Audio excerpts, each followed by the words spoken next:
happy holidays, and most importantly, how do we survive the holidays? Because it can be a chaotic and crazy time.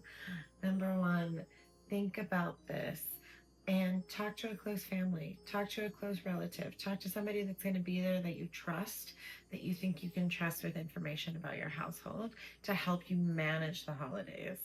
Another thing you can do is just send this video on over and don't say a word. I promise you they'll have enough of an idea of what's going on. Um, three three quick takeaways for the holidays when you've got neurodivergent kiddos or neurodivergent parents or both. When you've got a neurodivergent household, that's what I'll say. I'll say when you have a neurodivergent household, okay.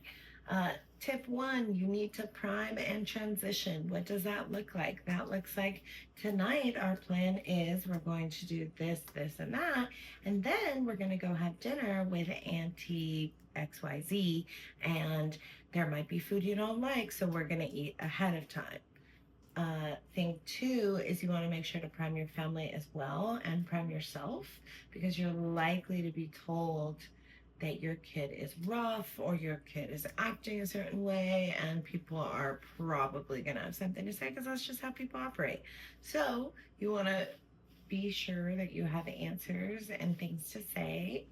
And then the third thing I would say is you yourself what to do as a parent, whether you're a neurodivergent household or you have neurodivergent children. You need to be prepared when you get overwhelmed.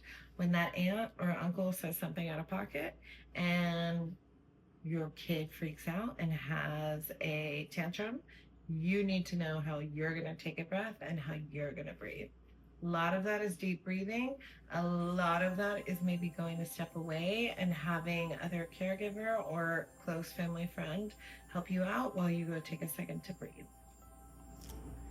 So another thing you can do, and I often see a lot of parents struggle with this, is they struggle whether or not to divulge diagnoses. This can be any type of diagnosis within the neurodivergent household. This can be ADHD on a mother's side. This can be autism. This can be depression, anxiety, any type of thing. But I think it's important that us as parents understand that if we don't give diagnoses or we don't say those things, people tend to say very mean things and things that are very much out of pocket because they are unaware of what that looks like.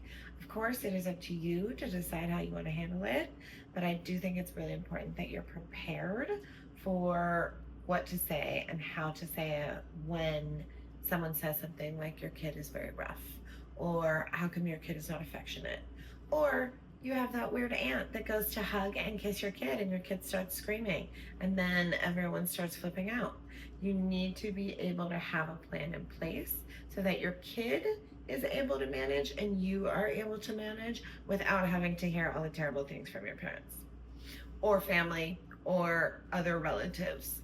The other thing I would say is presence. You have to be aware that kids are kids, which means they can't control their face if they get socks and their brother gets a bike. So you want to make sure that you are doing presents in a certain way, or you're prepping them ahead of time about being grateful and being happy and being excited because it's Christmas, or look at these awesome socks you got, and something like that. Also, the point of Christmas is not a reward system. Do not use this time if you're using rewards for good grades or things like that. Sure, you can throw a little bit into it, but you really do not want to hinge holidays on rewards or good behavior because you're not going to see the behavior you want. So my goal here is to say happy holidays, and what can you do? You can send this video to a close family friend or a relative or someone that you know is going to be there so they know how to support you. And I think that will really make a difference.